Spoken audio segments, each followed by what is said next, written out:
초현실주의와 관련된 이야기를 해볼까 합니다. 초현실주의, 그러니까 현실이 아닌 세계. 그러면 무의식의 세계 같은 그런 거겠죠. 데이비드 호큰이라고 하는 영국에 지금 할아버지 작가가 있는데 이분이 그린 수영장의 두 남자인데요.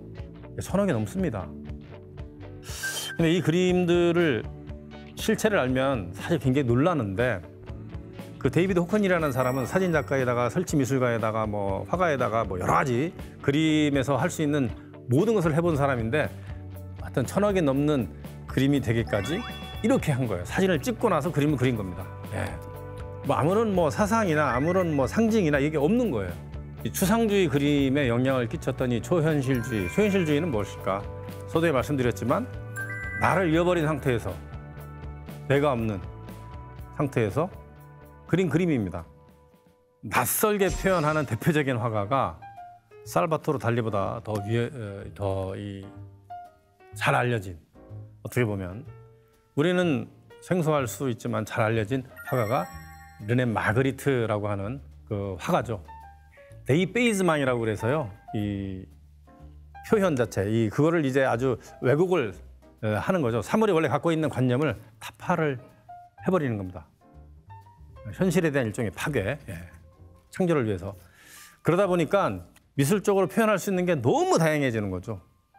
자, 저 그림에, 저 뒤에 보시는 저 그림의 제목은 백지 위임장이에요. 그래서 르네 마그리트라고 하는 작가한테 물어보죠. 벨기에 출신이거든요. 왜 백지 위임장입니까? 내 그림을 해석하려고 하지 마세요. 이 사람은 이거예요. 내 그림을 해석하려고 하지 마십시오.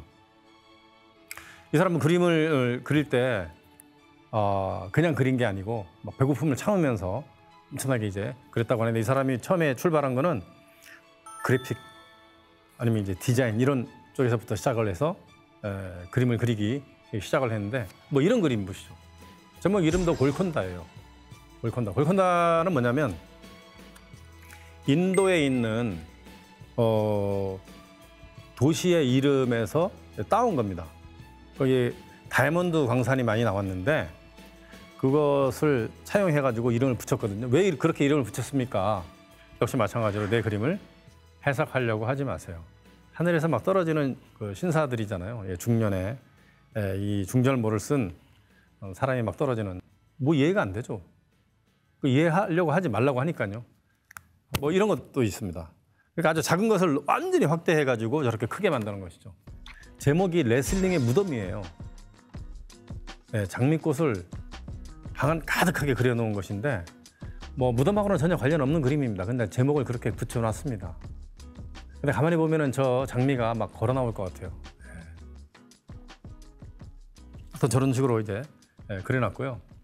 이걸 보면은 이제 그 르네 마그리트라고 하는 사람의 그 생각을 좀 더 알 수 있는 그림일 수도 있을 것 같아요. 이미지의 배반인데 파이프 모양이잖아요. 근데 밑에 뭐라고 써 있냐면 스스네빠 앵삐빠야. 그러니까 뭐냐면 이것은 파이프가 아닙니다. 그러니까 사물에 있는 그대로 그 본질은 파이프가 아니다 이거지. 조금 쉽게 설명이 되는 부분이죠. 자, 낮과 밤을 동시에 그렸습니다. 의식의 세계와 그 시면의 무의식의 세계를 이제 동시에 그린 거죠. 낮에 이렇게 길을 걸어가다가 하늘에 있는 별을 볼 수 있을 것 같은 그런 그림을 그렸습니다. 근데 뭐 주변에서 보면은 사진에서 저런 모습을 찍기도 하죠. 왜냐하면 해지고 한 20분 안에 사진을 찍으면 사실은 저런 모습이 나오긴 하거든요. 근데 그 당시에 사진기로 저렇게 찍을 수 있는 그런 상황도 아니었고 해서 저거는 이제 낮과 밤을 동시에 그린 것입니다. 그러니까 두 세계를 아예 없애버린 거죠. 굉장히 어색하게 그린 그림인데 지금 저런 사진들을 많이 보기 때문에 우리는 어색하지 않게 보이고 있는 것입니다. 또 이런 화가도 있습니다. 아까 이제 초현실주의자들은 이제 자동기법, 자동기술법이라고 그랬죠. 내가 아닌 무의식의 세계가 시키는 대로 순수한 어떤 그 영적인 그 세계에서 뭐 일종의 어떤 그 지시에 의해서 무의식에서 그린다 이렇게 하는데 앙드레 마숑이라고 하는 그 작가가 있습니다. 저 작품을 보시면 제목처럼 마을 사람들 같나요? 저 뒤에 보시면 이제 마을 사람들 같지 않잖아요. 마을 사람들이에요.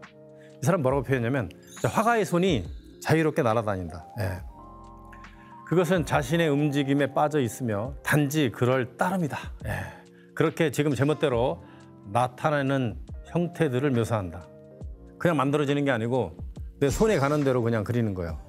들리는 소리에 대해서 계속 받아 적고 하는 이런 것들인데 수행의 깊이를 가서 나를 잊어버리면 그런 현상이 사실 발견이 되는 거죠. 그러니까 거기까지 가려고 노력을 해서 화가들이 그린 거예요. 저렇게. 자, 이 앙도레 마송 같은 경우에는 아까도 말씀드렸지만 계속 쫄쫄 굶는 거예요. 굶은 상태에서 자신을 막 학대하는 거죠. 그래서 몽롱한 상태까지 이제 가서 그 천장에 흐릿하게 보이는 이런 것들을 기억해내고 그걸 이제 그린 겁니다. 자, 그다음에 후안미로. 이제 후안미로도 이 초현실주의에서 추상으로 이제 넘어간 사람인데, 사람은 이제 카탈루니아 출신, 아까 스페인의 북동쪽에 카탈루니아 지방이 있다고 말씀드렸는데, 스페인이 바르셀로나죠. 바르셀로나의 그 뜨거운 태양이 장렬하는 그 태양만큼이나 이제 열정적인 사람들이 있는 곳입니다. 어쨌든 이 사람도 그 카탈루니아의 아들답게 이 그림을 그리는 이 추진력, 아주 끊임없는 그 창조력을 가지고 엄청나게 많은 작품을 그린 사람입니다. 이 그림 어릿광배의 연주입니다. 할리퀸. 영화 제목에 할리퀸도 있었는데 어릿광배라는 뜻이죠. 할리퀸의 연주입니다. 그냥 뭔가 이제 조각조각 그림들이 막 있는 거예요. 이 사람은 이제 창조력이 최고치에 달했을 때 그린 그림입니다. 그럴 때는 이제 좀 젊었을 때죠. 어쨌든 이 사람도 이제 멍멍한 상태에서 천장에서 이렇게 보이는 어떤 조각조각의 그림을 하나씩 하나씩 끼워 맞춰서 그림을 완성한 겁니다. 뭐가 뭔지 몰라요, 저게. 굉장히 이제 순수한 사람이기 때문에 나중에는 이제 하늘의 별자리 그림을 많이 그리는데, 별자리 그림이 이렇게 생겼어요. 아름다운 새가 연인들에게 미지의 사실을 누설한다. 제목이 그렇습니다. 그러니까 이제 별자리 그림 시리즈에서 이제 나와 있는 그런 것들을 저렇게 그린 거죠. 너무 자연스럽게 그린 거죠. 저기 이제 추상으로 이제 가는 거예요. 추상이라는 게 뭐냐면요, 어떤 사물이 있으면은 이 사물을 있는 그대로 그린 게 아니고, 화가가 딱 보고 그 어떤 느낌이 딱 오면 그거에 따라서 이렇게 한 줄로 긋기도 하고 동그라미로 그리기도 하고 뭐 그런 게 이제 추상이죠. 그래서 원래 가지고 있는 오리지널의 형태가 완전히 그 사라진 작가만의 시선으로 이렇게 보는 겁니다.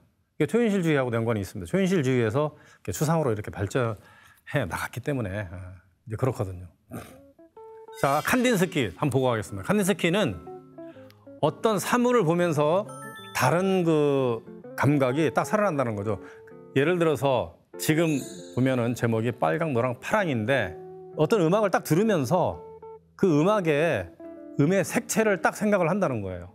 이 사람은 이렇게 생각했습니다. 노란색은요, 아주 음이 그냥 높이까지 쫙 끌어올릴 수 있는 그런 힘을 갖고 있고, 파란색은 그 대비돼 가지고 음이 밑으로 딱 깔리게 하고요. 이 초록색은 이제 바이올린의 중저음이 나오고, 빨간색은 북소리다. 이런 식으로 표현하는 사람입니다.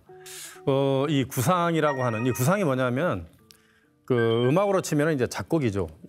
나중에 이제 구상을 집어넣는데, 이 구상팔이라는 그림을 보면 그 음악을 생각했을 때 굉장히 경쾌하게 뭔가 막 이렇게 움직이는 듯한 그런 그 연상을 하게 되는데, 이 왼쪽에 있는 그 원을 중심으로 해서 나머지 것들이 이 굉장히 경쾌하게 움직이는 그런 모습입니다. 그래서 이 원을 많이 그리고 하는데, 보시면 칸딘스키는 사물을 어떻게 봤냐면 그 단순한 형태와 이 색채로 그 인식을 해서 아주 직관적으로 어떤 독립된 형태를 창조를 하는 거죠. 이 사람이 그 쓴 책에 이런 얘기를 합니다. 회화라는 것은 그 인상이 뭐냐면 인상파들이 이야기하는 인상이거든요. 그러니까 햇빛이 아침에 비쳐서 사물을 비치고, 낮에 사물을 비치고, 저녁에 사물을 비칠 때 그 색깔이 주는 그 느낌이 또 완전히 다르잖아요. 그게 인상입니다. 그 인상파들은 해가 아침, 낮, 저녁 이렇게 기울어지는 동안에 변하는, 사물이 변하는 것을 그린 게 인상파들이거든요. 그래서 인상과 그다음 무의식적인 거, 뭐예요? 소현실주의죠. 내가 아닌, 나를 잊어버린 그런 상황에서의 자발적인 특성을 표현하는, 이걸 즉흥이라고 했어요. 이 사람들은 즉흥, 즉흥적으로 그린다.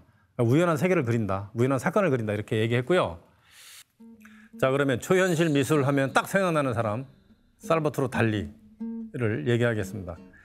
나중에 이렇게 수염을 이렇게 꺾어가지고 희한한 이 표정을 하고 다니는 사람인데, 그 옆에 뒤에 보이는 사진에서 보시면은 갈라라고 하는 그 부인이 있습니다. 모든 걸 갈라한테 의존한 사람이죠. 갈라는 쉽게 얘기하면 달리의 모든 것을 지배한 사람이에요. 정신까지, 행동과 결정 모든 것을 지배한 사람이에요. 갈라 없이는 아무것도 못하는. 그러니까 어떻게 보면은 굉장히 유약한 사람이죠. 나는 갈라를 어머니보다도 사랑하고 피카소보다도 사랑하고 무엇보다도 사랑한다, 뭐 이렇게 표현을 했던 사람이 달리인데요. 근데 달리도 뭐 처음부터 이렇게 그 초현실주의적인 그림을 그렸냐? 그게 아닙니다. 달리는 정말 그 프로이드적인 생각에 빠져가지고 무의식적인 이제 그림을 그리려고 노력을 많이 했죠. 꿈에 대한 그림을 많이 했고, 특히 이제 프로이드의 무의식의 세계에서 표출하는 그 억압은 뭐냐면, 프로이드가 어떤 여자를 가지고 실험을 했답니다. 이 사람이 나오는 스트레스는 어떤 억압에서냐? 보니까 어떤 성적인 억압이래요. 달리한테 딱 들어맞은 거죠.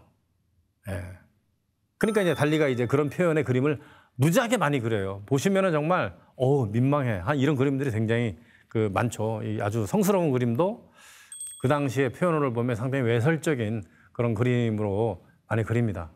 자, 여기 뒤에 보이는 이 그림이 이제 달리가 가장 좋아했던 까다키스라고 하는 마을의 그 해변의 모습인데, 빈센트 반 고흐가 그린 그림같이 색깔을 아주 인상적으로 많이 그렸죠. 인상파 화가의 모습을 처음에 많이 그렸어요. 그러다가 이제 초현실 주기로 돌아서면서 뭐 이런 음산한 유희라고 하는 이제 그림을 그리는데, 사실은 뭐 초기 기독교라든가 초기 이제 그 그리스 시대에 보면은 그 신을 만나기 위한 행위로 이제 술을 마시긴 했습니다. 왜냐하면 환각제를 먹고 환각을 일으키는 어떤 맥각이죠. 이제 보리를 발효시켜서 만든 어떤 죽이라든가 술 비슷한 거를 먹고 환각 상태에서 신들을 만났다, 이런 이야기들이 되게 많죠. 초기 기독교에서도 이제 포도주에 그걸 넣어서 이 신을 만나는 그 칭교 행위라고 하는데요. 이런 것들을 했는데, 그와 그 유사한 행위들을 한 거죠. 왜냐하면 그림을 그리기 위해서. 그래서 저는 이런 몽환적인 그런 작품들을 그리는데 이중적이죠.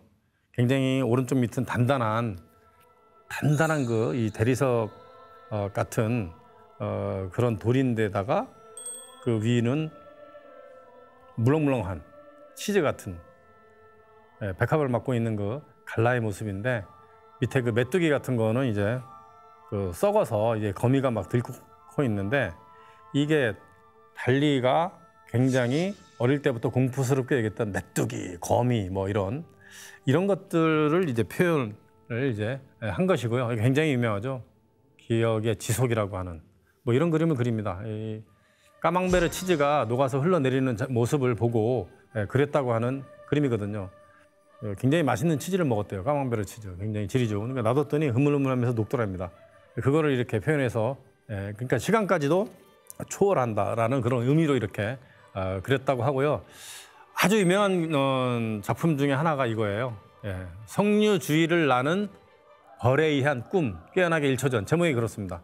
그러니까 자는데 이제 그 밑에 쪽에 보면은 이제 떠 있는 대리석 부분 가운데에서 약간 오른쪽에 빨간색 석류가 있는데 거기 벌이 하나 그려져 있어요. 꿈에서 나와 있는 장면, 또는 이제 자신이 몽환적으로 생각해낸, 자신의 의지가 아닌 것으로 생각해낸 그런 장면을 그린 겁니다. 그러니까 석류에서 물고기가 나오고, 물고기에서 호랑이가 나오고, 호랑이 입새서 어떤 이런 그 욕망의 공격성을 상징하는 총이 나옵니다. 자신의 갈라를 이렇게 덮치려고 하는 그런 모습 같은 것이죠. 뒤에 보면 굉장히 키 큰 코끼리, 다리가 긴 코끼리가 지나다니는데, 이 다리가 긴 것은 뭘 의미하냐면 의식과 무의식의 세계, 지상과 천국의 세계, 이것을 연결하는, 어디든지 갈 수 있는 그러니까 두 세계를 연결할 수 있는 이거를 나타내는 거죠. 등에는 오벨리스크를 들고 있는데 이집트에서 보이는 이 오벨리스크는 이제 신의 남근을 상징하죠. 우리로 치면은 이제 솥대예요, 솥대.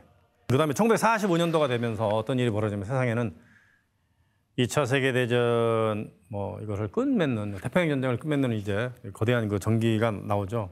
히로시마 나가사키의 원폭이 떨어집니다. 원자폭탄이 떨어져요. 굉장히 많은 사람들이 이제 죽잖아요.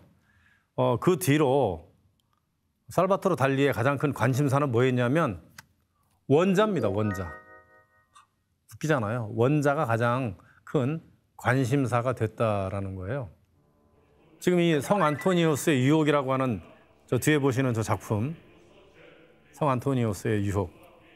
그거 보면은 원래 성경 속에서 이 기독교 세계에서는 굉장히 유명한 그 사건을 나타내는 거거든요.